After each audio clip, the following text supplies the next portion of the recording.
Bismillahirrahmanirrahim. Assalamualaikum warahmatullahi wabarakatuh.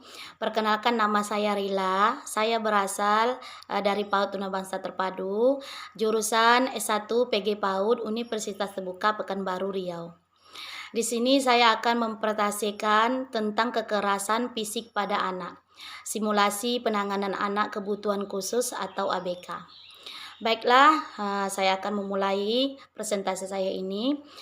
Kekerasan fisik pada anak berdasarkan Undang-Undang PKDRT Pasal 6, kekerasan fisik adalah perbuatan yang mengabaikan rasa sakit, jatuh sakit, atau luka berat. Kekerasan fisik sebenarnya memiliki pengertian yang lebih kompleks dibandingkan dengan yang diberikan oleh undang-undang tersebut. Di dalam Amerika Serikat, Department of Health and Human Service 1988 mengajukan dua standar untuk menggolongkan apakah sebuah perilaku dapat digolongkan ke dalam perilaku kekerasan fisik. Standar-standar tersebut antaranya adalah yang pertama yaitu standar luka. Standar ini mencoba untuk mengenali kekerasan fisik dengan memperhatikan luka yang teramat selama 48 jam terakhir. Yang kedua, kekerasan yaitu dengan standar bahaya. Standar ini mencoba mengenali kekerasan fisik dengan melihat peluang anak untuk mengalami luka apabila berada di lingkungan tersebut. Berikut akan disampaikan yaitu pembeda utama antara kekerasan fisik dengan hukuman. Yang pertama, tidak dapat diramalkan. Anak yang mengalami kekerasan tidak mengetahui apa yang membuat orang tua mereka marah kepada mereka. Hal ini disebabkan ketidakjelasan aturan diberikan oleh orang tua, sehingga anak tidak pernah mengetahui dengan jelas perilaku yang mendorong munculnya perilaku kekerasan oleh orang tua mereka. Yang kedua, melampiaskan kemarahan.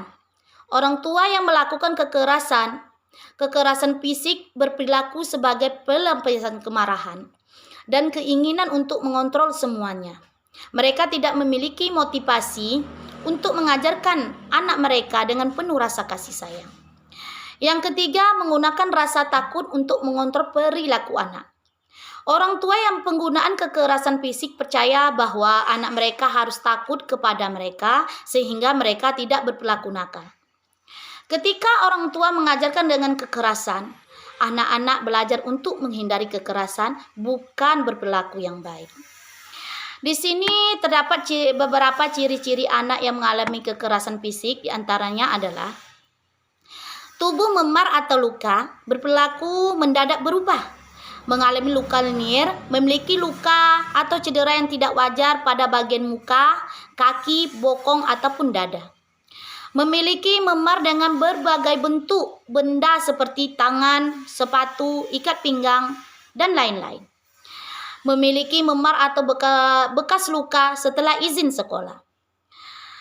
Berikut dampak dari kekerasan fisik yang dilakukan orang tua terhadap anaknya adalah berdasarkan beberapa penelitian yang dilakukan kepada anak-anak penyintas kekerasan. Terdapat dua jenis dampak pada kekerasan anak. Dampak tersebut adalah yaitu dampak jangka panjang maupun jangka pendek. Dampak jangka panjang adalah dampak yang terlihat setelah kekerasan berlangsung. Sedangkan dampak jangka panjang adalah dampak yang muncul tidak segera setelah masalah berlangsung. Dampak jangka panjang ini pada kekerasan anak dapat muncul ketika mereka dewasa. Cara penanganannya terhadap anak yang mengalami kekerasan fisik ini diantaranya adalah yang pertama, tentu penanganan hukum. Pemerintahan telah menyiapkan setidaknya 3 undang-undang yang dapat digunakan untuk melindungi anak, yaitu yang pertama, di dalam Undang-Undang Nomor 23 Tahun 2004 tentang KDRT yang memusatkan perhatian pada pengertian mengenai kekerasan dan hak korban kekerasan seksual, termasuk di dalamnya anak. Deskripsi detail tentang perlindungan dan pelayanan yang layak diterima oleh anak dijelaskan dengan lebih detail pada Peraturan Menteri Negara Pemberdayaan Perempuan dan Perlindungan Anak Nomor 01 Tahun 2009 dan Nomor 01 Tahun 2010. Yang kedua, di dalam Undang-Undang Nomor 23 Tahun 2002 tentang Perlindungan Anak membantu kita untuk memahami definisi anak dan hak-hak yang dimiliki oleh seorang anak. Yang ketiga, di dalam Undang-Undang Nomor 11 Tahun 2012 tentang Sistem Peradilan Pidana Anak membantu kita untuk memahami bagaimana sistem peradilan yang melibatkan anak berjalan. Anak penyintas kekerasan biasanya akan melalui tahap ini. Proses hukum pun berlangsung. Baiklah, demikianlah yang dapat saya presentasikan untuk video saya kali ini. Simulasi penanganan anak kebutuhan khusus atau ABK. Lebih dan kurang saya mohon maaf. Saya akhiri dengan Assalamualaikum warahmatullahi wabarakatuh.